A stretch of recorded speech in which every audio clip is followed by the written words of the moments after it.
दोस्तों, आज मैं सभी को महाभारत के पौत्रों का नाम बताना चाहता हूँ। सबसे पहले हम लोग देखते हैं कि दुष्यंत और शकुंतला जी के एक पुत्र होते हैं जिनका नाम भरत होता है।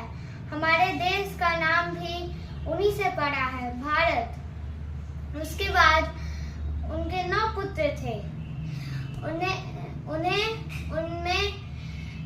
गुण नहीं दिखाई दिए, तो उन्होंने भरद्वाज मनु को युवराज घोषित किया और उन्होंने ये भी कहा कि राजा कर्म से होता है, ना कि जन्म से। भीममन्यु के बाद सुहोत्रा ने शासन किया। फिर उसके बाद हस्ती जी ने शासन किया, जिन्होंने हस्तिपुर का निर्माण किया। फिर उसके बाद विकंजा ने शासन किया। फिर उसके बाद अजमेर ने शासन किया। फिर इरुषा ने शासन किया। फिर इरुषा के बाद संवर्णा ने शासन किया। फिर कुरु ने शासन किया, जिनसे कुरु वंश हो गया ये। फिर उसके बाद विदुरथ ने शासन किया। फिर भीमसेन यानी शांतनु जी के दादाजी ने शासन किया। उनके बेटे फिर प्रतीपा आए। फिर उसके बाद प्रतीपा महाराज के बेटे हुए शांतनु जी, जिनकी 2 शादियां हुई। पहली तो गंगा जी से हुई, जिनके एक पुत्र थे भीष्म जी। उन्होंने अपने बाकी 8 पुत्रों को श्राप के कारण फेंक दिया था नदी में। फिर उसके बाद उन्होंने सत्यवती से शादी की। सत्यवती जी को परसा ऋषि की तरफ से वेद व्यास जी मिले थे, जिन्होंने ही महाभारत को लिखा है। सत्यवती जी के 2 पुत्र हुए, एक का नाम चित्रांगद और एक का विचित्रवीर। चित्रांगद युद्ध में मारे गए थे। फिर विचित्रवीर की शादी अंबिका और अंबालिका से हुई, जो बहन थी। अंबिका के पुत्र हुए धृतराष्ट्र, जिनकी शादी गांधारी से हुई, और अंबालिका के पुत्र थे पांडु, जिनकी शादी कुंती और माद्री जी से हुई।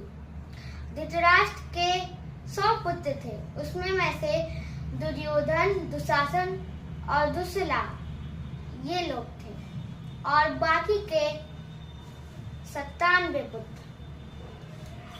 पांडु जी के 2 पत्नियां थी, कुंती जी और माद्री जी। कुंती जी के पुत्र थे कर्ण, जो सूर्य देवता ने उन्हें उनकी शादी से पहले भेंट किए थे, और युधिष्ठिर, फिर भीम और अर्जुन। माद्री जी के पुत्र थे नकुल और सहदेव।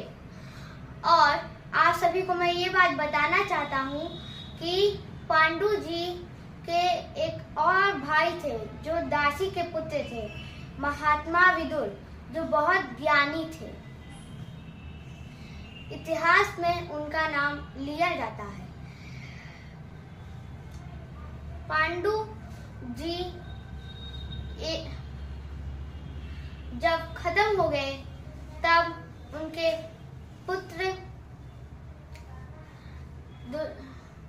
कर्ण को पता नहीं था कि वे उनके माता हैं, कुंती जी उनकी माता हैं। पांडु जी के खत्म होते ही माद्री जी भी खत्म हो गई थी। कुंती जी का मायका मथुरा में था।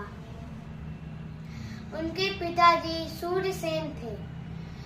उनके भाई वासुदेव जी थे, जिनकी 2 शादियां हुई थी, एक देवकी जी से और एक रोहिणी जी से। देवकी जी के पुत्र थे कृष्ण जी, और रोहिणी जी के बलराम और सुभद्रा जी। कृष्ण जी की 3 शादियां हुई थी। रुक्मणी जी सत्यभामा और जामवंत जी की पुत्री थी। त्रेता युग के जामवंत जी की पुत्री थी। और सुभद्रा जी की शादी अर्जुन से हुई थी और अर्जुन की शादी द्रौपदी जी से भी हुई थी। द्रौपदी जी का स्वयंवर हुआ था तब वो ब्राह्मण के भेष में आए थे, क्योंकि वह वनवास में थे। वो अपनी सारी संपत्ति लुटा चुके थे। जब वो चौसर खेल रहे थे तो वो वनवास चले गए थे। तब उसके बाद वो स्वयंवर में आए और उन्होंने एक प्रतियोगिता रखी गई जिसमें एक मछली को बाण मारना था। तो उन्होंने उस मछली को बाण मार दिया। तब उसके बाद द्रौपदी जी ने उनके गले में वरमाला डाल दी।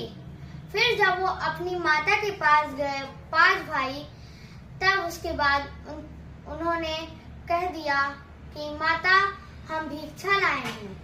इस वजह से उनकी माता ने कहा तुम 5 बांट कर ले लो।